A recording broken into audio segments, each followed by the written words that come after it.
Hello, everyone. If you are here, welcome. And if you're logged on from around the country, I would like to welcome you. I am pleased to be the potential gatekeeper, ready to throw open the world of possibilities for each and every one of you, because today is essentially the start of your fellowship journey. But before we do, in the spirit of reconciliation, we acknowledge the traditional custodians of the country throughout Australia and their connections to the land, sea, and community. We pay our respects to elders past and present, and we extend that respect to all Aboriginal and Torres Strait Island people today. Now, in the words of a wizard of another fellowship, you shall not pass, at least until this information session is finished. To those of you who don't know me, my name is Laga'aia. I have been many things to many people, including a foundry worker, a waiter, a minister, both Anglican and Catholic, with parishes in Melbourne and Summer Bay. I have been a lawyer, Lion King, a wizard, farmer, a water policeman, a barbarian fighting a princess called Xena, and I've been a Naboo starfighter pilot and head of security for Senator and Queen Amidala. And I am tickled pink to host the information session on behalf of the Winston Churchill Trust. And to come in closer, all right, so put your feet up, pens at the ready. To those of you who are new to the fellowship, here are some things that you might find helpful. The Churchill Fellowship is an opportunity to travel overseas for 4 to 8 weeks to explore a topic or issue that you are passionate about. The Winston Churchill Memorial Trust was formed in 1965 with the principal object of perpetuating and honoring Sir Winston Churchill's memory by awarding the Churchill Fellowship. You don't need to have academic qualifications to apply. In fact, you don't need to have even finished school. Now, a lot of people know that I finished school, but that was only at lunchtime. So this is right down my alley. You can also do a Churchill Fellowship on any topic, provided that there is a benefit to Australia and your community by bringing back your knowledge and skill and sharing it. A lot of little lights have just gone boom, boom, boom in people's heads. To apply, applicants can required to complete and submit an application from the 1st of May to the 1st of March to May the 1st. Applicants may then be shortlisted for an interview. So that's the session and that's the time frame that it's open. Don't ask me again, because I'm telling you, it'll open the 1st of March and it'll close the 1st of May. So do what you need to do. Those who have been awarded and completed a Churchill Fellowship are called Fellows. Now, I've got some housekeeping, but before we do, I'm going to launch a questionnaire now, just to find out a little bit more about you. You don't have to do anything more than just push the button, just tick a box, okay? And while you're doing that, I'm just going to go through the housekeeping.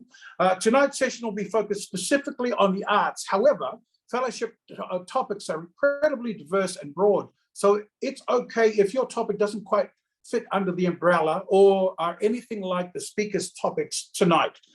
Before we get started, we'll just launch this poll now. So I appreciate it if you participate in that. We would love to know where you're coming from, and you will be able to submit questions via the Q&A function for our speakers here, as well as any question about the application process and fellowship generally, which we will go over. So you may have a question that you want to ask. You are most welcome to write it in the Q&A right now up here, so that we can read, because we'll do a Q&A at the end with this specific time we have. We do encourage you to go onto the website to check our frequently asked questions, because that's where you'll probably get your question answered as well. If you missed your chance, or if you think that you got more questions, then churchillfellowship.com.au is where you need to go to be sure to check everything out. If you have any questions, please either write them down here or go online. We are aiming to wrap this session up in just over an hour. Okay, so I'm looking forward to that. I'm looking forward to our speakers. So we are going to jump right in. Right now, I would like to take this opportunity to introduce to you our Chief Executive Officer of the Winston Churchill Trust, Mr. Adam Davey. Adam. Thank you, Jay, and thanks everyone for joining this evening. I'm broadcasting to you from Canberra, Ngunnawal country, and I would like to acknowledge Australia's First Nations people, the traditional custodians of this land, and pay my respects to elders past, present and emerging, and to extend that to any and all Aboriginal or Torres Strait Islander people attending this evening. So I'm going to start with just a little bit of history about Churchill Fellowships. I'm quite often asked, where did Churchill Fellowships come from? Where did the money come from? And it's quite simple, really. When Sir Winston Churchill resigned as British Prime Minister in 1955 at the age of 80, he had served under 5 reigning monarchs and he had survived 3 wars. He had been a writer, an historian, a journalist, an adventurer, a painter, and had even won Nobel Prize for Literature. So as you would expect, there was a widespread desire to honour Sir Winston for his public service, his inspiration, his intellect, and even his humour for generations to come. So he wasn't perfect, and we acknowledge that. And if you go to our website, you can read some really insightful essays that we commissioned that explore Churchill through a contemporary lens. But what he was, without any doubt, was someone who readily believed that anything was possible if you put your mind to it, and that the greatest figures in history are those who made a contribution to public service and to their fellow countrymen. So when Prime Minister at the time, Sir Robert Menzies, announced Sir Winston's death to the Australian public in January 1965, he simultaneously announced a public fundraising appeal to establish the Winston Churchill Memorial Trust, and that's our organisation. And our mission and our purpose is to award Churchill Fellowships to Australians. So on what we call Churchill Memorial Sunday, 28th of February 1965, a door-to-door appeal was launched, and over 220,000 Australians participated as collectors in that particular event. And the Return Services League was played a big role in supporting that. And around £2.2 million, or around $4 million, was raised back in 1965. It was such an occasion that banks actually opened on a Sunday so they could collect the funds. So that's a little bit about the history where the Churchill Fellowship concept came from. It was actually Sir Winston's idea. And that's a little bit about where the funds come from. So this is really the People's Trust and the People's Fellowships. So if you have a passion for a subject you wish to investigate overseas, and you know what you're striving to achieve, and you desire to make a difference in your industry or your community here in Australia, then a Churchill Fellowship could help you to realise your aspirations. So another question I'm asked is, well, what does a Churchill Fellow look like? What is a Churchill Fellow? And that really, the answer is that it could be anyone. Churchill Fellows are the types of people who are passionate and committed to an issue. They want to learn and share knowledge so that others may also benefit. So if you're motivated to bring about change and improve outcomes of people or planet, consider applying. We're looking for people with ideas that they can implement on their return. So people who are in a position to put their knowledge and skills into action. So if this makes your little brain, as Jay said, go bloop, bloop, bloop, then keep listening, because this could be something for you. Churchill Fellowships themselves are a unique and prestigious opportunity that are open to Australians from all walks of life. So it's important to understand it's not an academic scholarship. You don't have to have finished school. It's not a funding grant, so there's not a whole bunch of paperwork to acquit every cent and be tracked and monitored throughout how you spend the fellowship. It's much more than a study abroad opportunity. It's actually an opportunity to become an expert in your field. So it's not just an overseas trip, it's a start of a lifelong journey and your contribution to make Australia better. A Churchill Fellowship does not need to comprise formal research. It can, but it doesn't have to. So you can use a Churchill Fellowship to go overseas to one or more places to learn new skills, to undertake a course, to build networks, to observe best practice in your chosen field or vocation. The fellowship is for overseas travel between 4 to 8 weeks, and you take that in one continuous journey. There are some exceptions to that, which I'll cover shortly. We've awarded around 4,500 Churchill Fellowships since 1965, and each year we typically aim to award around 100 more. And Churchill Fellows really do travel across the globe on the widest range and depth of topics and bring back to this country information, networks, projects, products, ideas, even innovations to make this country stronger. So you do need to be an Australian citizen or a permanent resident and aged 18 years by the application closing date, which is 1 May this year. The ability to travel overseas is essential, and we can provide support for you. For example, if you have a disability and you need a carer to travel with you, we can accommodate that.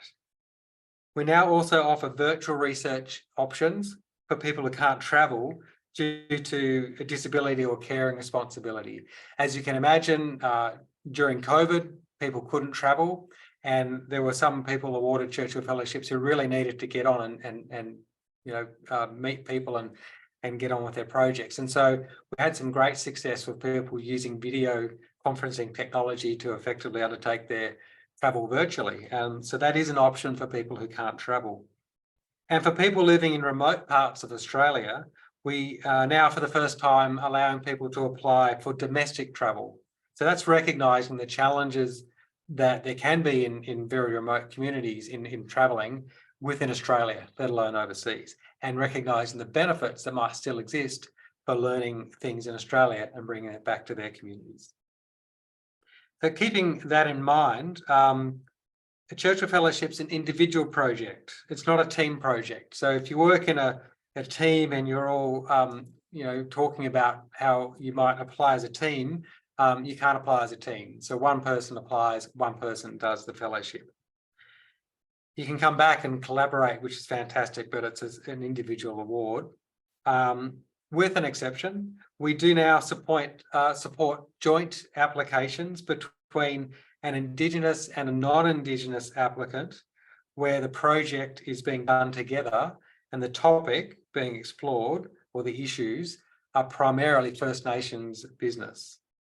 So if that's you, please get in contact with us and we can explain a bit more how that works. But effectively, we can do both people being recognised as fellows, what we call a joint fellowship.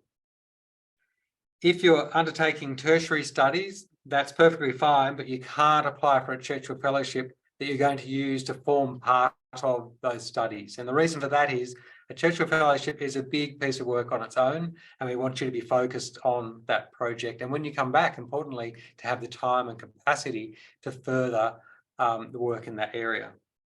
So it's important to understand, though, that a Churchill Fellowship is an opportunity for people from all walks of life. And that's a phrase that gets thrown around a lot, but for our organisation, that really is our mantra. So in terms of the project, obviously a project must be suitable for a Churchill Fellowship, and that's a pretty broad brush. There must be a benefit to the community in some way through you bringing back and sharing your knowledge, your ideas, your practices or your skills. So that benefit could be quite tangible. I'm going to bring back, a particular recommendation in regards to some legislation or some policy, or I'm going to come back and build something. Or it might be I'm going to come back and I'm going to practice my craft and perform to the public, and that's a cultural benefit. So it's quite a broad brush there. You have to demonstrate that you fully explored the topic within Australia to be considered for a Churchill Fellowship. We don't want to send people, on a 4 to 8 week trip around the world when they could have learnt that in Australia. So it's important that you convince us there's a need to travel overseas. A Churchill Fellowship doesn't need to relate to your employment. It can, and it often does. I think for obvious reasons, people feel they're in a position to understand a lot about a particular topic or field when they're working in it every day, and a lot of people are in a position to influence, particularly if you're working at the coalface. You can come back with your ideas and put them into practice, either a local or a state or a national level. We've got that capability. But it doesn't have to relate to your work. So you might be doing something outside of work that is a passion that's in the community in some way, and you feel that is appropriate for you to apply for, then that's fine. We don't set limits on the topics or the issues that you apply for.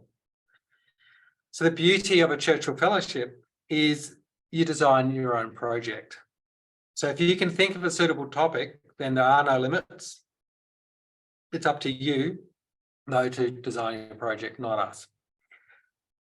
We do offer what we call sponsored fellowships. Now, these can get a bit confusing because I think just the concept, but in a nutshell, a sponsored fellowship usually comes about because either somebody has left a bequest, a generous gift in their will, and they've said, look, I really want to see Churchill Fellowships on this particular area or this particular theme. It also can be an organisation, or it might be a government department, or an individual or a family trust who say we want to see more people, learning more about this topic. So they'll effectively sponsor a Churchill Fellowship on that issue or topic. So we offer those. They're on our website. You'll be able to see them there. There are quite a few that are relevant to the arts field, which is the theme of tonight. Importantly, if you aren't sure which sponsor fellowship you want to apply for, don't lose sleep over it, because we will still look at every application, and if we think it lines up with one of those sponsor fellowships, we'll consider everyone for that. But it won't rule you out from being considered for a general fellowship. So it's not going to advantage or disadvantage you. But the one thing to keep in mind is some of these sponsor fellowships are quite specific. So it might be, for example, to study classical strings or classical voice. Now there's not necessarily many applicants in that area. So that's where you might think, hey, this is an opportunity because, I actually have something that's a bit niche and here's someone looking for it. So keep that in mind when you're applying. But when framing your project, it's important to think about how will your project and you learning more about it benefit the community in some way. So you do apply online, as you would expect. Applications open on 1 March. So on our website, you won't see the application form just yet.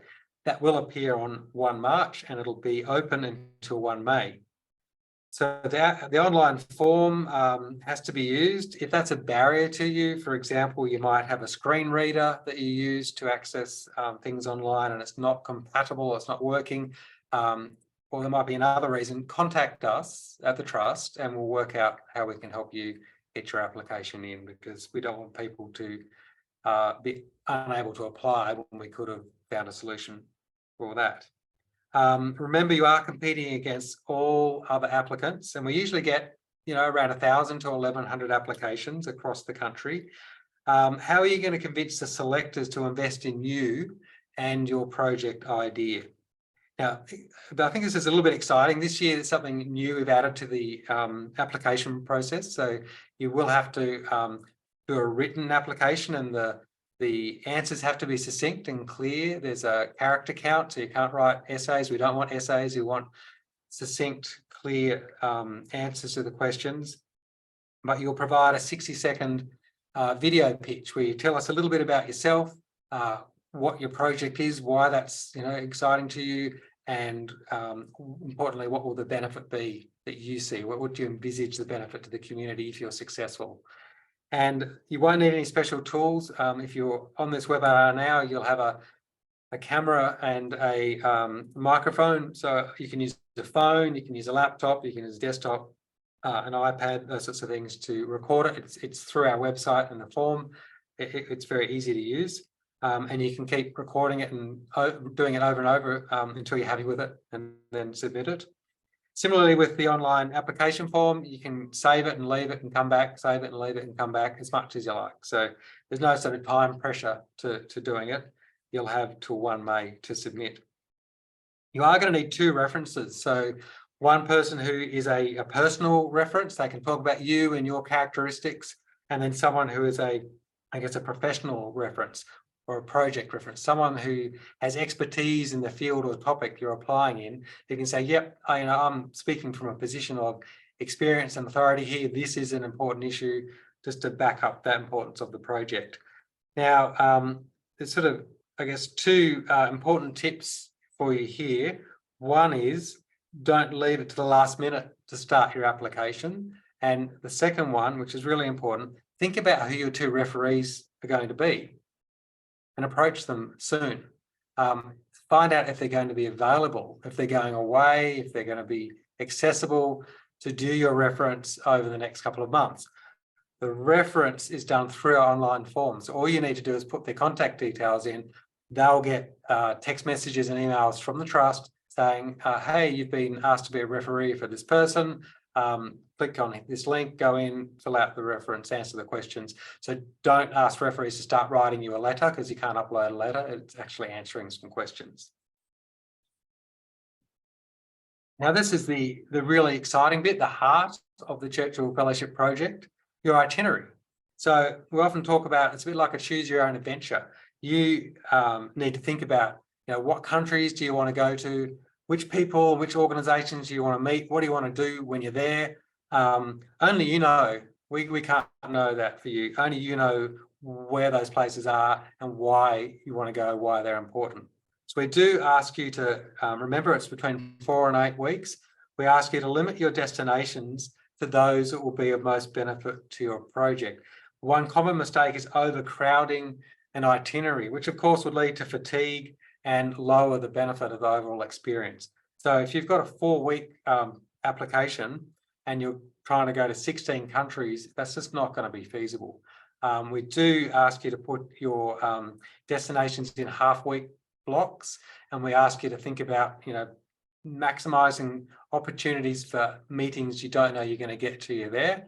And so you need a little bit of padding in between your planned meetings. We also like you to have a weekend so you can rest, so you can experience the culture and understand that context of the work that you're doing. So it's important that you put forward the most complete itinerary in your application. So you have to actually map out the 4 to 8 weeks, where you're going, who you're meeting with, what you hope to do there. What you don't need to do is you don't need to have contacted those people or organisations and set up the meetings. That's not at all necessary. So know where you want to go, be really clear on why you want to go there and what you hope to learn. In some cases, your answer might be, look, I'm not sure. I don't know what I don't know until I get there. But what I do know is they're doing this thing differently to how we do it in Australia, and I need to go and work out what that is and see if I could do it here in Australia.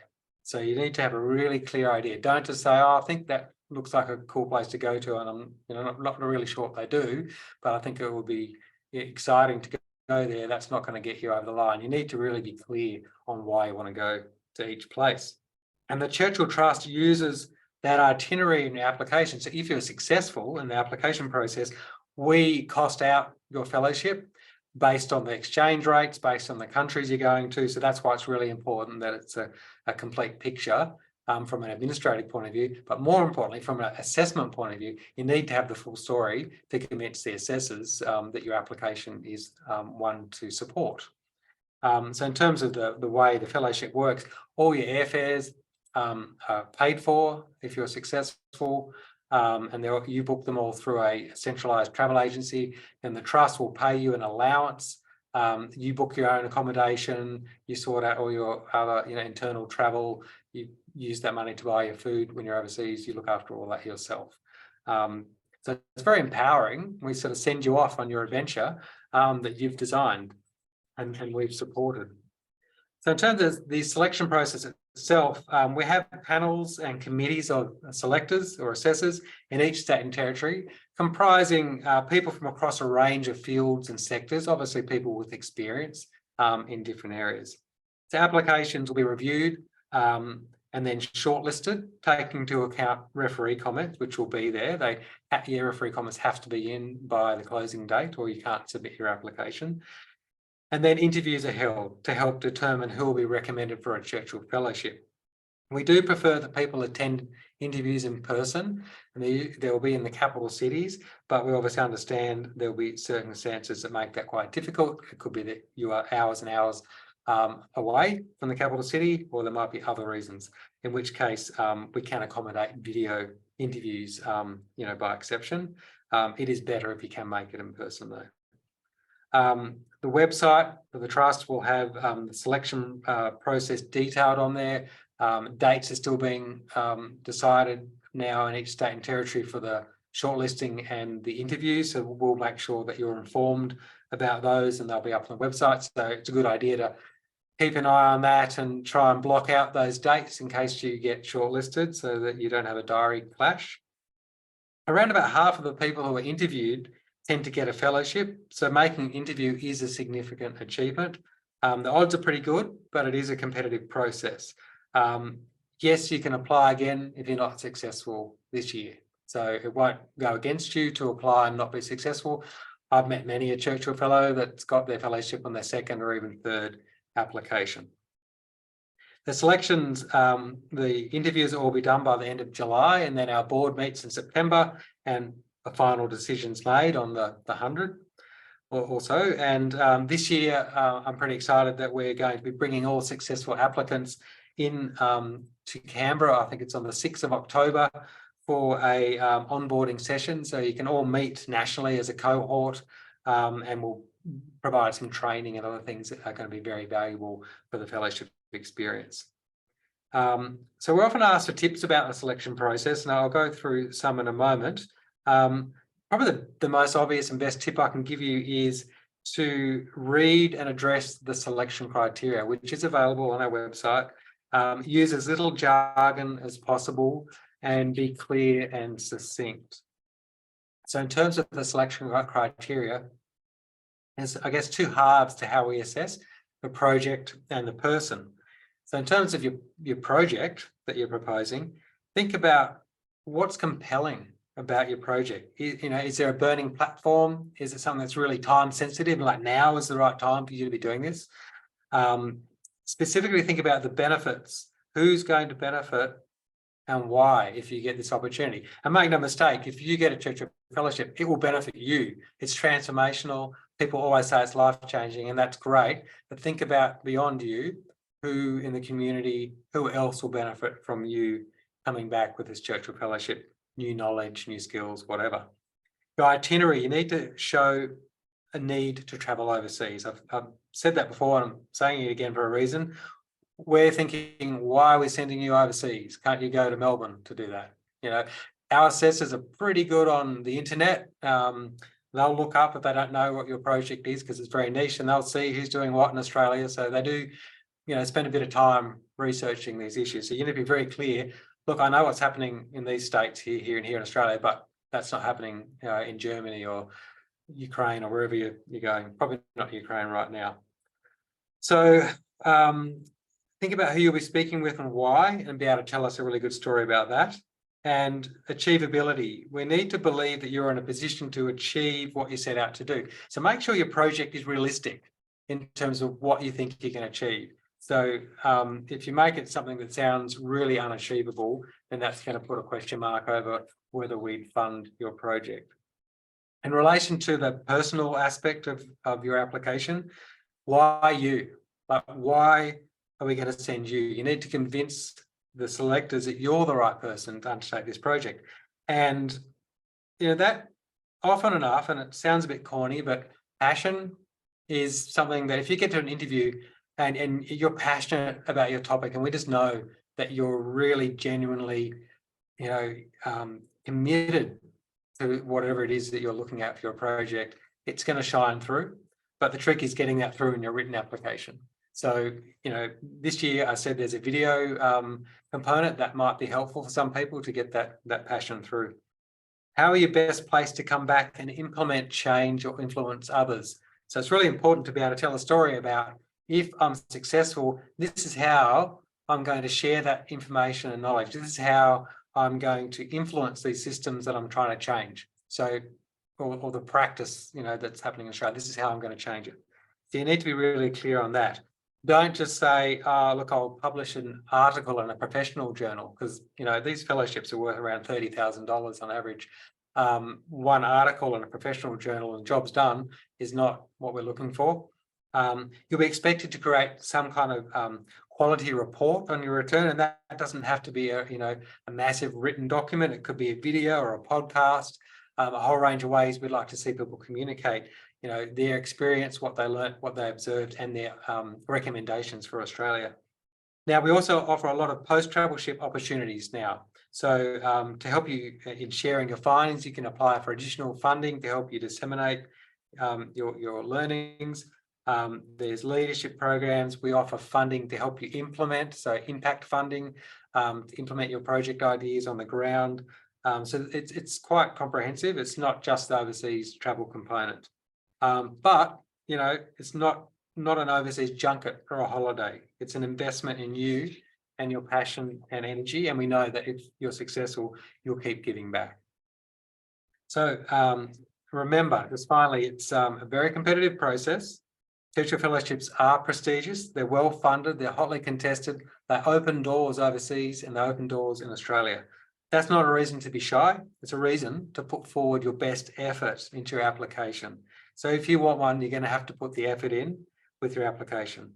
You'll be competing against everyone else who's in the same boat as you, and no doubt most will satisfy the selection criteria. So it's how well you satisfy that criteria that ultimately will decide whether you're successful. So really think about how you can make your application stand out. The Churchill Trust team, we're small, based here in Canberra, always available through our website. You can call the office during business hours if you've got any questions. Here's our phone number and website if you don't have it already. There's a big old menu button on our website called Become a Fellow. If you haven't been there, I highly recommend you click on that link, read all the information that's on that page and the subsequent pages, because everything you need to know about the application process is there. So on that note, I will hand over to Jay.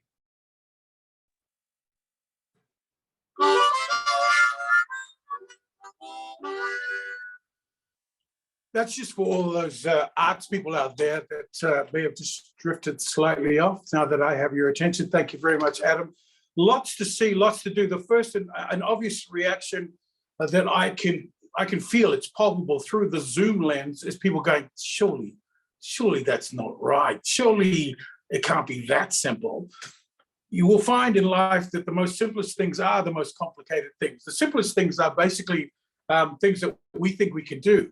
The problem we have is that we don't action them quick enough. And as Adam said, if you've got a great idea and you think you know what to do, now. You know, there's the old saying that the best time to grow a tree is 20 years ago. The next time is now. Now is the time for you to plant a seed, plant a tree, and get yourself going, because it's a great opportunity and we would hate for you to miss out.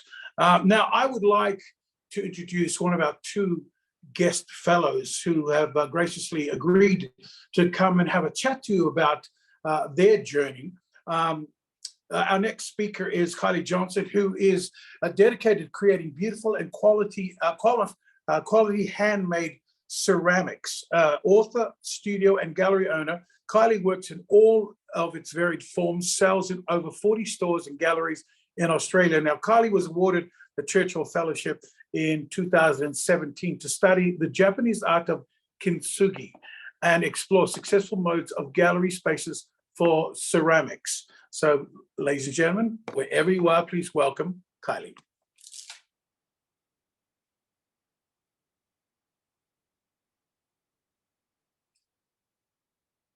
And that's your cue, Kylie, just to turn the camera on. Yes. Sorry, Jay. And you go right ahead. Hello, everyone. Thank you for the Churchill Fellowship for welcoming me to talk about the arts component, you know, being an artist and receiving the Churchill Fellow. As Jay said, I was a 2017 fellow, and I travelled to Japan for nearly 2 months in 2018.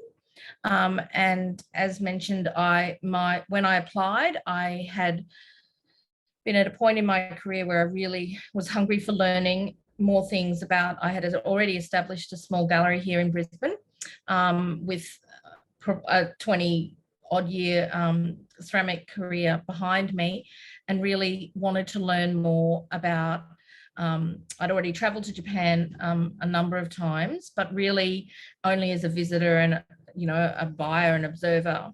And I really was interested in how my fellowship was in two components. So I was very interested in how the Japanese culture celebrates ceramics, how they display it within and in small galleries, and also how they sell it. Part of my career is also as a writer and a poet, and a ceramic and a potter, making work as well.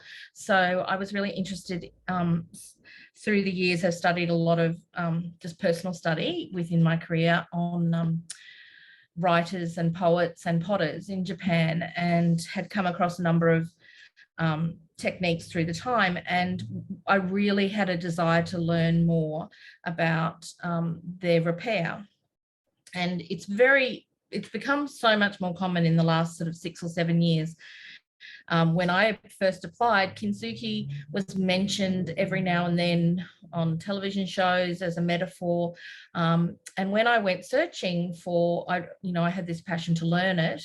I couldn't find anywhere in Australia. And as Adam had said, it is something where you must have something you want to learn that you can't learn in Australia. So I was really lucky in getting the fellowship as well, or blessed because of being able to travel and learn.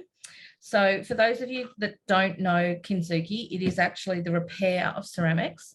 So having a ceramic gallery, it was it's a small gallery I have, but it's one that we really have a lot of conversations with our customer base and our patrons, and we love talking about the importance of living with beautiful products every day.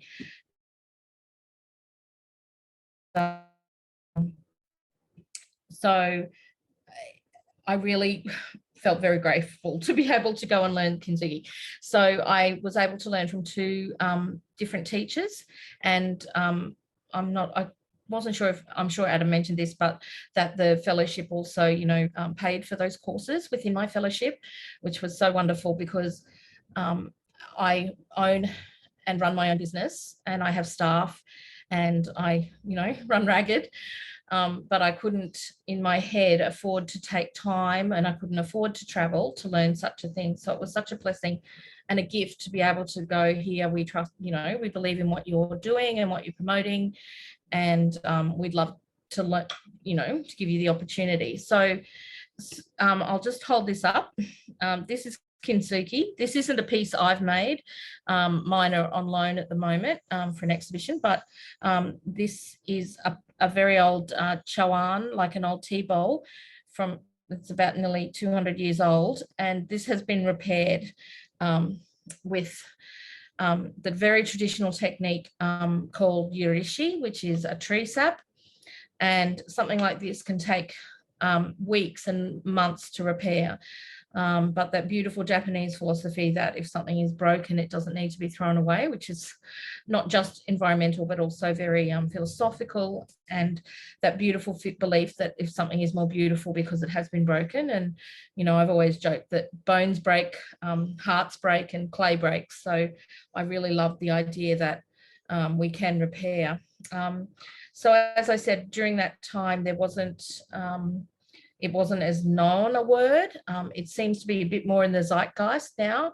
And since then, since my fellowship, there's actually now a number of courses you can do in Australia. There's a couple of Japanese makers interstate. No one in Brisbane as yet. But people have been wanting me to teach, but that's on my to-do list, and definitely something I'd like to contribute back. So with the fellowship, as I said, I learned from two different kintsugi masters, and one was a shorter course and one was a longer course. So it was a 10-day course over a 2-week period, and the other one was a 4-day course over a 2-week period, because you have to let the yurishi, which is the tree sap that binds the ceramic, you have to allow it to dry in between. So one of the things that I've noticed a lot, and I'm always in conversation both on my Instagram, but also with people who come into the store, private messages and things, is that there's this thing called modern kintsugi, which is basically using glues, plastic glues and things like that. So this is very traditional. You're able to pour hot tea or eat out of the bowl, whereas you can't heat up epoxy resin. So it's a very beautiful traditional technique. So that was one part of my course, and one part of my travel, and I really adored learning that. And although I've only dabbled in it since I've come back, where I've shared that information with people is in a number of ways. I've done talks. Most recently, I did one for the Australian Asian Arts Society of Australia here at Goma, and I brought my kintsugi in, and I did a PowerPoint presentation and talked to a large group of people about the history of kintsugi and works like that. I've written a number of magazine articles and things like that. But one of the main things that came from my fellowship, other than learning from the galleries as well. So one part I'd like to, sorry, I'm a bit all over the place. One part I'd like to say is when I traveled to the galleries, I hired a translator, because as a tourist or just someone who's interested in it for my business outside of having a fellowship, was that I just sort of observed. But with the fellowship, it allowed me to put some of the money that I had from that into hiring someone who would travel around with me. And luckily I had a friend in Kyoto, an acquaintance who I was able to pay an hourly rate, and he came along with me to really important galleries, small galleries, large galleries, like the Miho Museum in Shigaraki, 2 small galleries. And I talked to them about what I'd observed and how they run their galleries, how they find their artists, the responsibilities they have to their artists, how they display, and they're, in our world in Australia, ceramics are either in sort of fine art galleries that are on plinths and very sparse, and very Western, or they are cluttered. So what I'd always tried to achieve in my gallery was something of a Japanese essence without trying to appropriate. But it was so wonderful to learn from the people who were either owners or workers in these galleries and what they believed, the philosophies of working with artists. I mean, their culture is very different in that they don't have to work hard to appreciate the work. So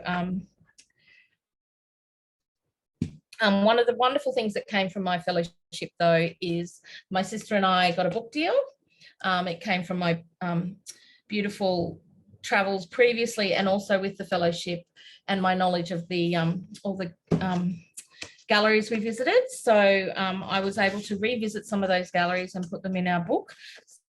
So I'll just quickly show you a few things. So Thames and Hudson Australia hired us to write the book, and we travelled there a couple of years ago to photograph and do this. And I was very blessed that I was also able to include in the artist section my kintsugi teacher, Mio, who is still a dear friend to this day. So here's where I learnt from.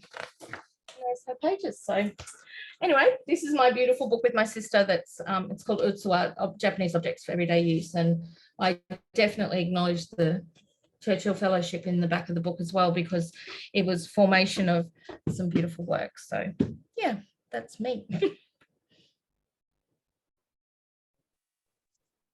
Thank you very much, Kylie.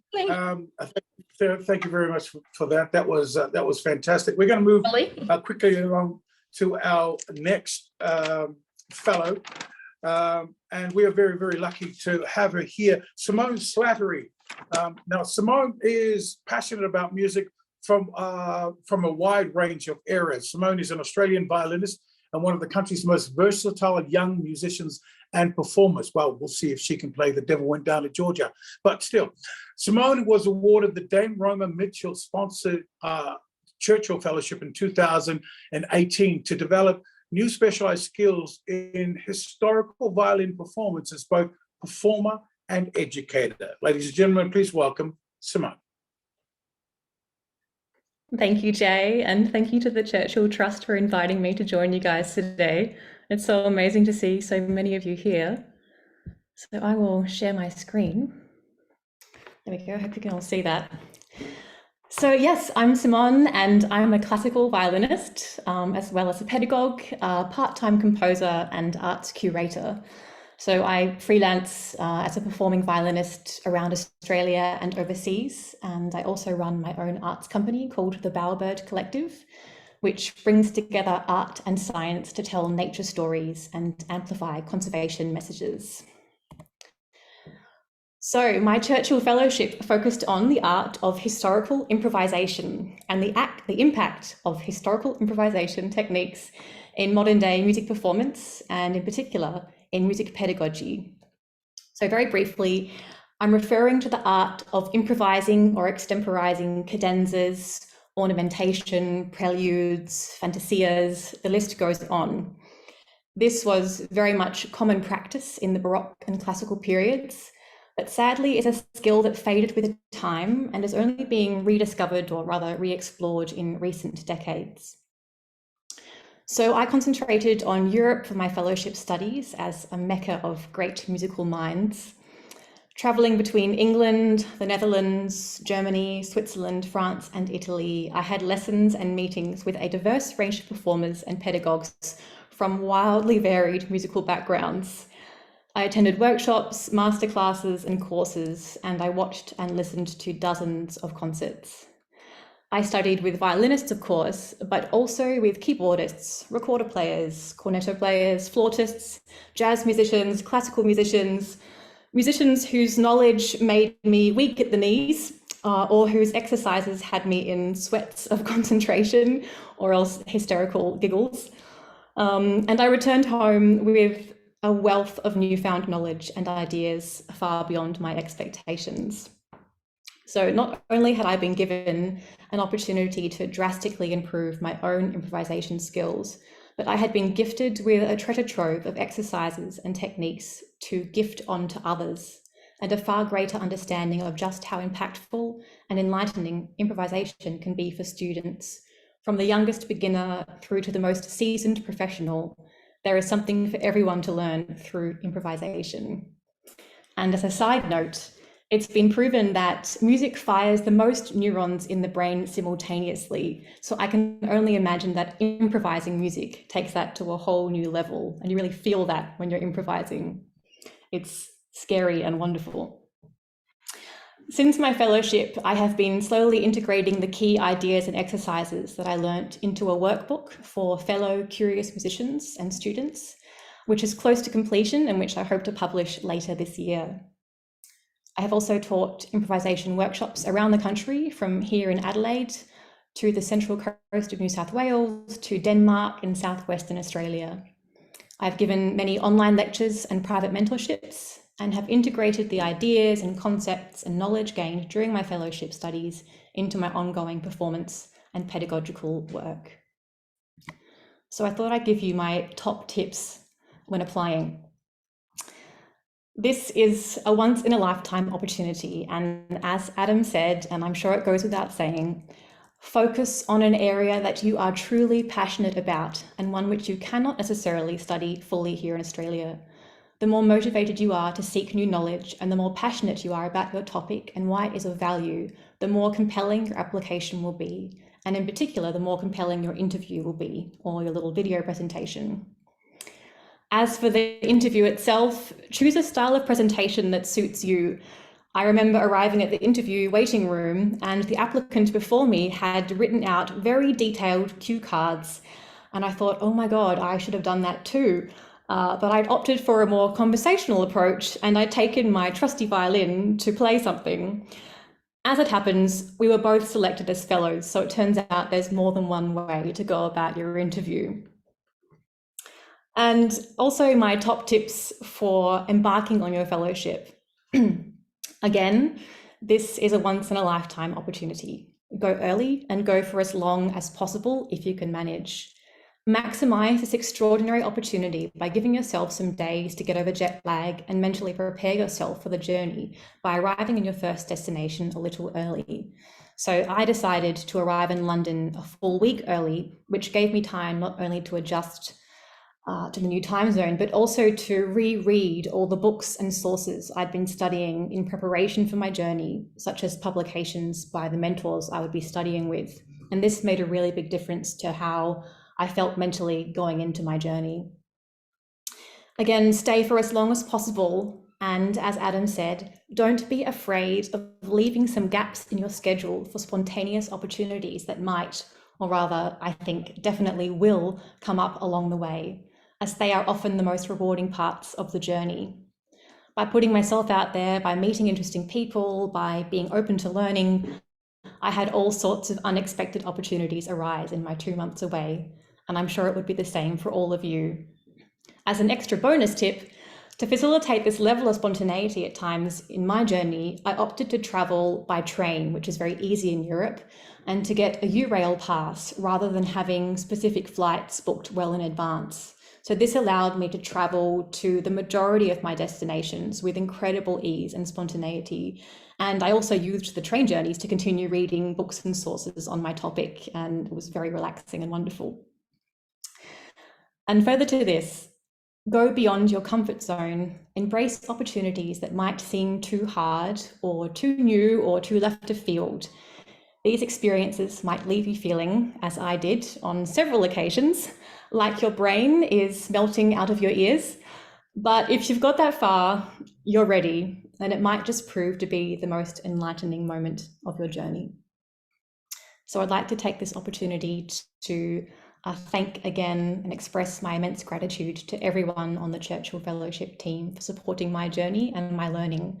I'm grateful to be a part of this incredible community, and good luck to all the applicants, and enjoy your own learning journey ahead. Thank you. Well done. Now, let me just see if I could. There you go. We're back. Thank you very much for that. Can I take this opportunity? Thank you to both Kylie and Simone. And also, as far as the questionnaire is concerned, I just went back and had a look, and we missed Tasmania. So if you could please have a look at that questionnaire. If you're from Tasmania, I do apologize.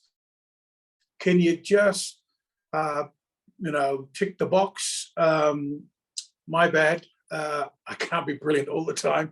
And normally Humpty runs all of the technical stuff for me anyway. I'd also like to take this opportunity to ask both our fellows to turn their cameras back on, and also Adam as well. We're going to quickly answer some of the burning questions that are out there. Adam, you're going to facilitate this because I missed Tasmania. And Kylie, if you could just turn the square window on, that would be fantastic. And Keep saying you can't start. Sorry, Jay, it says you can't start your video because the host has stopped it. So is that sorry? And that you stopped me. Rachel, that's Rachel speaking right now. And oh, here we go. Start my video. It's all good. Fantastic. Thank you. Nothing like taking the hit for Rachel and then her still. All right, Okay. we're back now. Adam, I'm just going to hand it over to you if you've got the question. Thank you very much. All right, look, I'll shoot through some of these questions, and ones that are kind of straightforward for the trust to answer, I'll answer, and I'll throw to Simone and Kylie, or maybe Jay, depending on the questions. So someone's asked, and actually, firstly, Tasmania, so sorry, oh my gosh, we really, really want Tasmanians to apply, really do. And also Northern Territorians, can I just put that out there? Last year, you guys were AWOL. We want you to apply, please. So is there scope to change destinations later if something happens? So for example, you're planning to go to the US and something happens there. Can you go? Yeah, absolutely. So there is flexibility. So whilst we want you to be really clear on your application, things happen. COVID happens, all sorts of things happen, and you'll need to make some changes. Absolutely, we can facilitate that. What we usually struggle with a bit is if you had a 4-week fellowship to New Zealand and you come back and say, oh, I've had a think, thanks to the fellowship, I want to go to New York and London now for 8 weeks. That's going to cost us like 20 times as much, and we wouldn't have budgeted for it. So you can't just sort of change your mind and double the cost of a fellowship, but you certainly can make some changes. Sometimes people you want to meet with are no longer in business or something, and you'll need to make changes. So it's a good question. Does some of the additional funding cover things like training materials to make a podcast or how to use WordPress? Look, it can. And we're offering so many more things. We've got a pretty massive plan this year for more support, like media training, that onboarding session I spoke about. We want to teach people more about how to use social media. We actually have a camera, like a little prosumer Sony camera, and Rode mics that people can borrow and take, so you can record bits of your fellowship. Or we just purchased some mics for someone to use audio to record their fellowship. So 100% we can help with those things. If you change the state you live in after you submit, that's a pretty common question.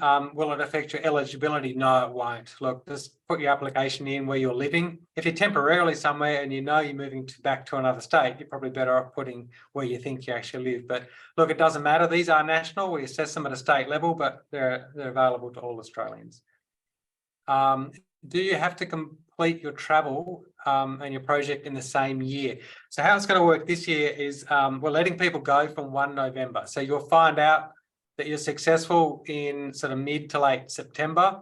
If you're really keen and you've got to get cracking, you can go from 1 November and you'll have 12 months from then to depart Australia. So really, you could be departing in November 2024 and not getting back till 25 if you really kind of stretch that out as long as possible. But we give people that 12-month period.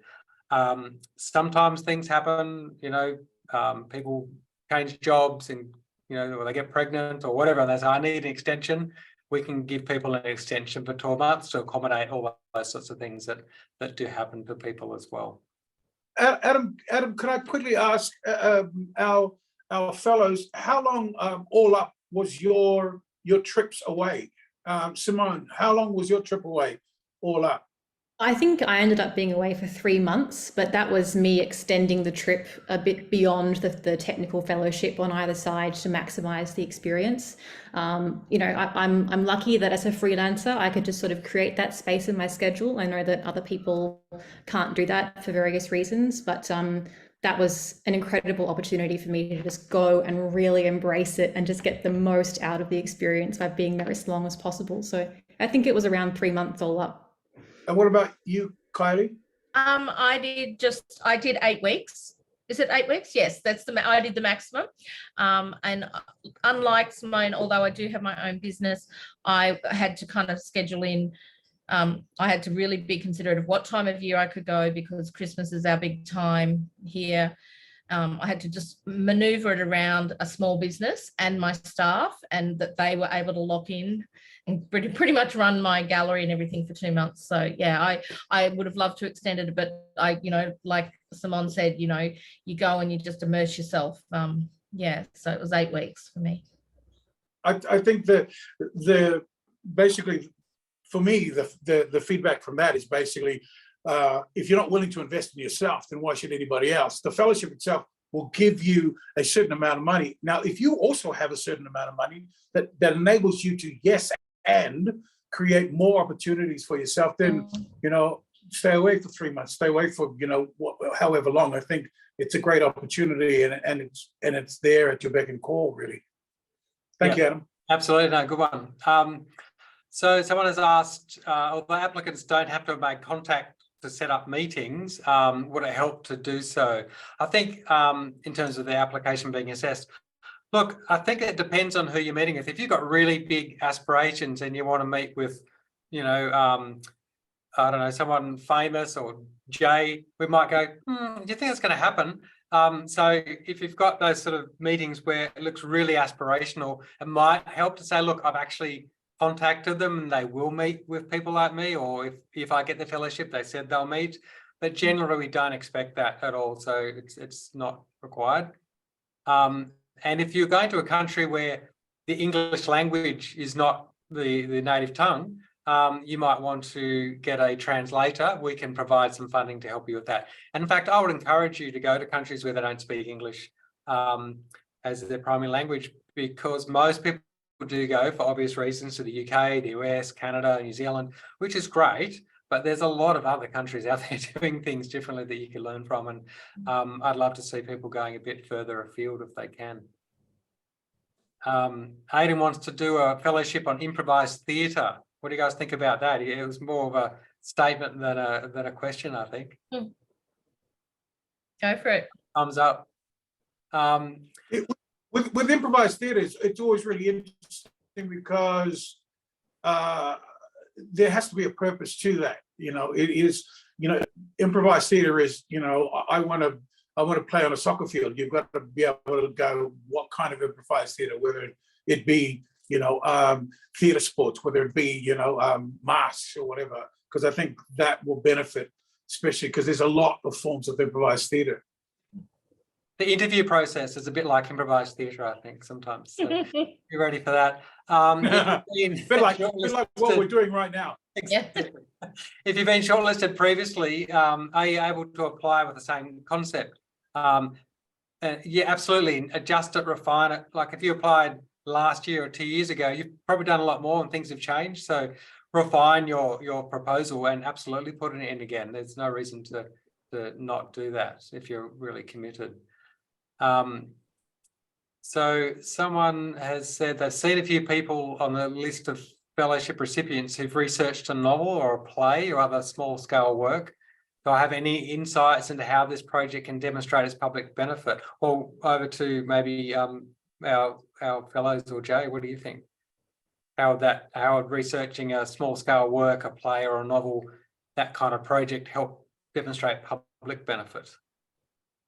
Well, I guess it's producing something new, right? So in its core essence, it's offering something to Australia by being a new production, whether a theatre piece or a new book. But I guess it's up to the applicant to dig a little deeper than that and understand, what is the story behind what they're doing, or what are the themes it's exploring, or has anyone else done anything similar, and if not, why? And are you filling a gap? Is that gap necessary? And just dig deep and find those reasons. But in essence, it's creating something new. So I guess at its core, it's the right idea. Yeah, and I think having. Oh, sorry, Jay. All right, no, you go right here. I was going to say, although that I didn't get my book deal, my sister and my book deal till 2019, and which was a year or so after I got back, I do think that extending my interest and my love of Japan and the galleries especially, it fed when we got the book deal and they wanted us to kind of bring in a bit of concept. I said, well, I've traveled to these galleries and I think that's a really interesting thing, and it could be very interesting to an Australian audience with an Australian viewpoint on looking at that. And so I think that was, again, a really beautiful way of actually sharing everything I'd learnt, and but still a personal take on it with a new audience, just like Simone said, although it wasn't predestined, it happened after. It was because of that, and this wealth of information that I'd garnered from being there on the fellowship made putting together this beautiful hardcover art book a lot easier, because and it was sharing this information with Australia to an Australian audience. So I felt very lucky to be able to do that. I think we also just got to remember that the board that are selecting these projects and that have their reasons, and they look at the possibilities as to what this application is for. I mean, at the end of the day, it's like taking a recipe from another country and creating your own take on it. From our point of view, it allows us accessibility as far as from a locality point of view. It allows us to be able to hear our own voices telling stories that, the format you take from another book or a novel and you create your own. I quite like that idea. It's about sharing. It's about sharing what you've learned. And that's one of the key things that keeps coming up. And it doesn't mean I don't have to teach kintsugi, but I can talk about it and I can express it in my work, and I can develop my, it doesn't have to be direct, like I'm sure if you study, something medical and you want to implement it, it's wonderful. But, the arts is a little bit like small test, there's got to be a bit of, there's a bit of spontaneity and, what will come of what we create, whether it be music or clay, A lot of ways to share what you learn. Yeah, absolutely. Excellent. Thanks. I'll keep pressing on. Someone's just asking if she can take her partner if he pays his own way and does his own thing. Sounds fine. You can.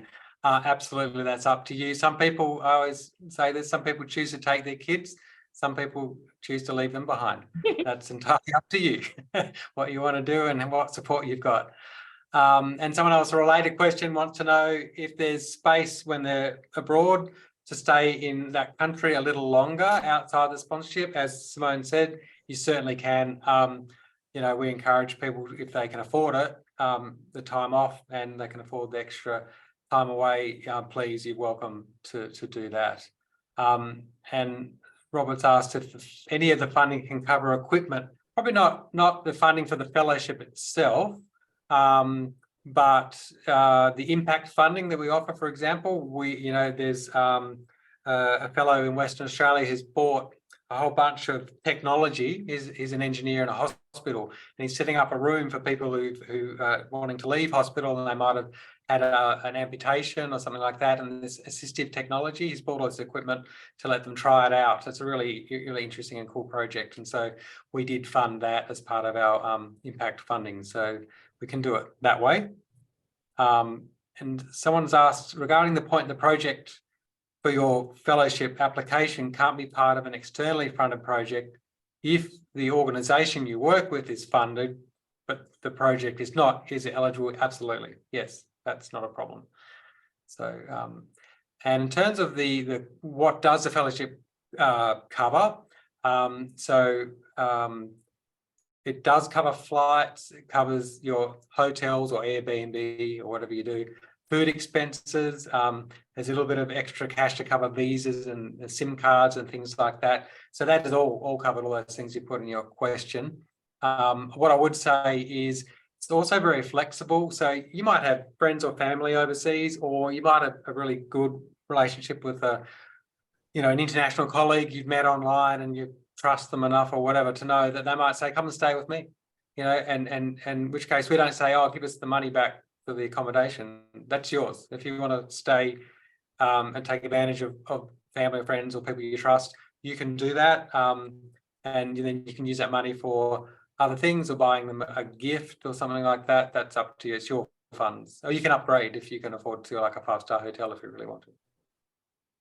So Adam, can I also just say to those who are seriously looking at applying, put everything down. It's not up to you to figure out what is and what isn't allowed. That's up to them. They'll say, you can do, we can do this, this, and this, and this. If you spend all your time going, oh, maybe I should, you end up not actually working on what you're actually asking for. You spend most of your time going, well, what about bus tokens and this and that? Those things will work themselves out. You shouldn't worry about that. That you should just put everything down, and then the board themselves will sit there, go, yes, no, no, yes, yes, no.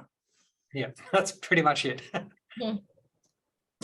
All right. In literature, rather than researching a specific skill, often we're interested in participating in cultural and historical learning in order to find or tell a story. Is this comparable to learning skill-specific expertise, as in Simone and Kylie's journeys, or is historical research and cultural learning not a competitive angle compared?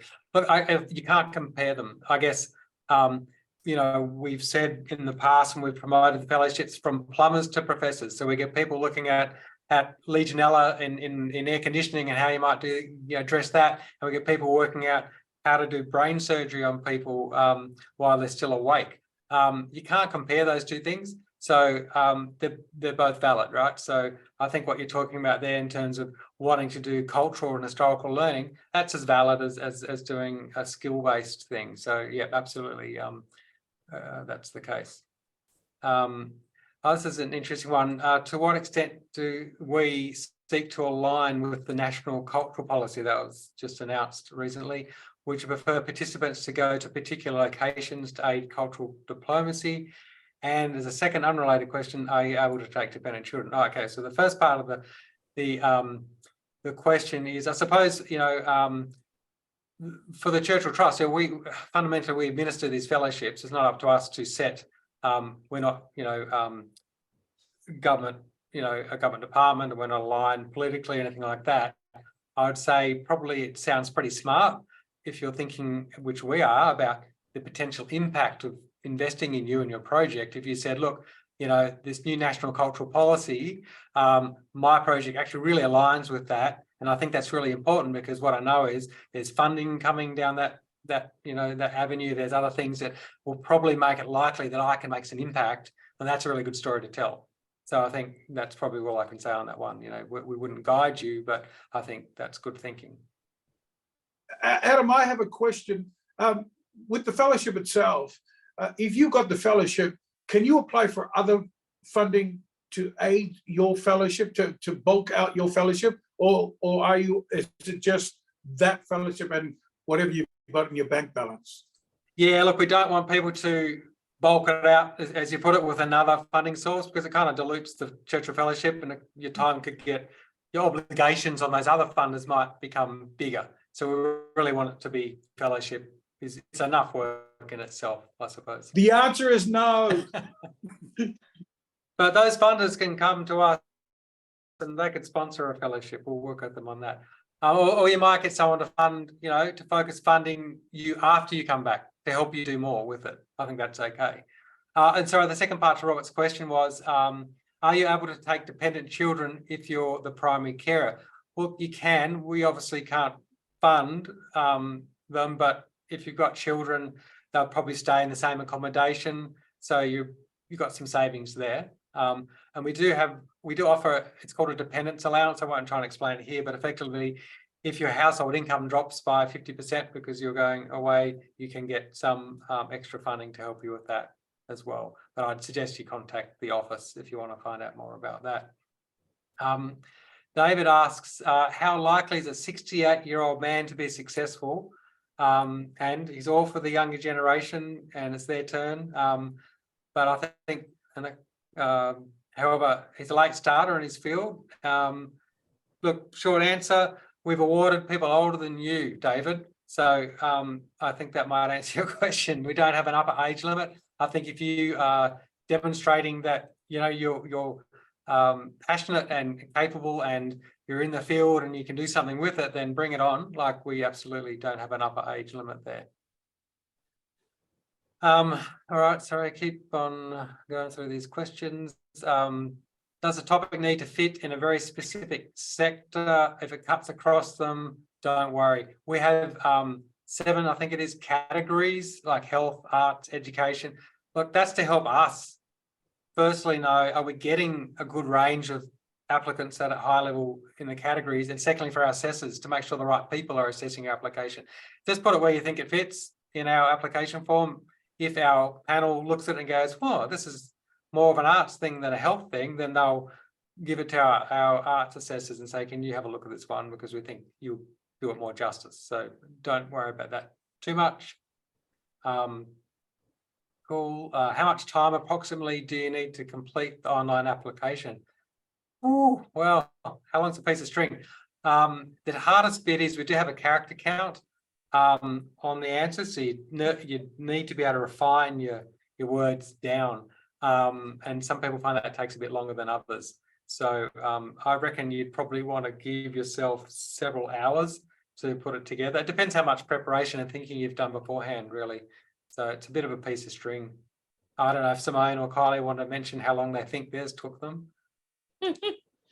I think mine kind of like, how long is a piece of string? It was, I rewrote it and I wanted to make, words are really important to me, but then I ramble as well. So you had to kind of make it, and you also want to put your best foot forward. And it's, the word count is tricky, but it's so worth it. Like, have someone look over it. I'm lucky, I've got a lot of people in my life who, I could ask to just read, and does that make sense? And, you don't have to use the jargon. You just have to sound passionate, know what you're talking about, know what you'd like to get out of it.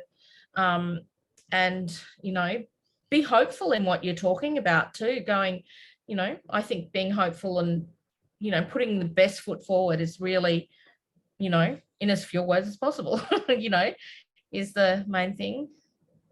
Yeah, I honestly don't remember how long it took, but I'm sure that I wrote and left it and came back to it and went away and came back to it a few times because, have that succinct answer and story to tell. Yeah, just download Grammarly. You'll be fine. Just download Grammarly and you'll be fine. Or ask ChatGPT. It'll do it for you. So someone has asked if there's guidance on how to get people to meet with you. For example, if you're wanting to meet with government departments, so they have a general awareness of the fellowships to entice them to give you their time. I think generally the answer is that if people haven't heard of a Churchill Fellowship, and a lot of organisations have, it opens doors. If they haven't, they quickly do a bit of research and they go, oh, okay, yes. So generally it does open doors. And the other thing that you can do is reach out to other Churchill Fellows like Simone, like Kylie. So, we can connect you with them. You can go to our website and request to contact them there and ask them for some. It's a massive network you've got of people there that can open doors for you as well. I would, however, add to that, though, that in the arts, some people are not very speedy at responding to emails. So do get in contact with people as early as possible to plan your trip, because, artists can be a bit flaky. You're allowed to say that. I'm not. Okay, so Julie says, if I'm already overseas and have been selected as a successful applicant, am I able to extend the travel via the Churchill Trust, not Foundation? Look, well, that's a tricky one. Just the way you phrase it, am I allowed to extend the travel? It's like I'm already doing it. I will probably say, do you really need a Churchill Fellowship? Because you're doing it right now and you're asking me to extend yours when someone else who never might have this chance, we could send them. So I'd probably think just carefully about how you present that. Lots of people do travel overseas now. We understand that. So it could be that you happen to be overseas, but I think I'm always conscious of, people not sort of saying like, I can't make the interview because I'm overseas. I can't do this because I'm already overseas. We start to think, well, I think you're overseas enough, perhaps. So just think about that one. Would successful applicants get financial assistance if they have young children? Yep. So that's where contact the office for that one. I won't try and explain the details here, but that's possible. Someone else about, is there any age discrimination? Look, I don't think so. We're really consciously trying to ensure that we are awarding people from all walks of life. So in the application form, we give people the opportunity to identify if they have a disability, if they speak a language other than English at home. We ask people, it's all voluntary, what's their household income. We look at postcode data, everything that you can imagine. We're looking at all the aspects of diversity here. So I am very conscious that we get less numbers of applications from people aged over sort of 60, and therefore naturally we will award less because it's just a smaller field. We are still awarding people over 60, not as many as perhaps I think we could, but what we need is people to apply. And it's chicken and egg, because some people will look at our website and go, oh, they only award to young people, I won't apply, but you can't get one if you don't apply. So my advice is always, look, please don't be put off, do apply if you're a mature age person, and that shouldn't be a barrier. So that's what I would say. Can I just say that I applied when I was 45, and I remember thinking if for me, I wasn't in the young cohort, but I wasn't too old, but I was mid-career, and it was really a perfect timing for me too. So, I think, and if it feels right, any time is good too, if it doesn't, if that makes sense, mid-career, early career, just go for it, really. Okay.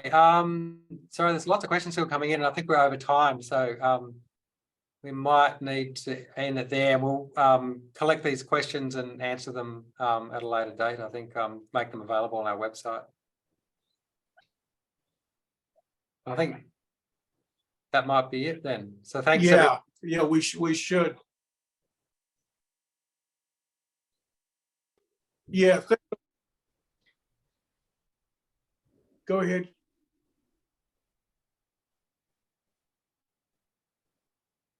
All right, Jay, I think we're getting a bit of lag on your video, so thanks. I'm not sure if this is frozen. Well, I'm going to say thank you, everyone.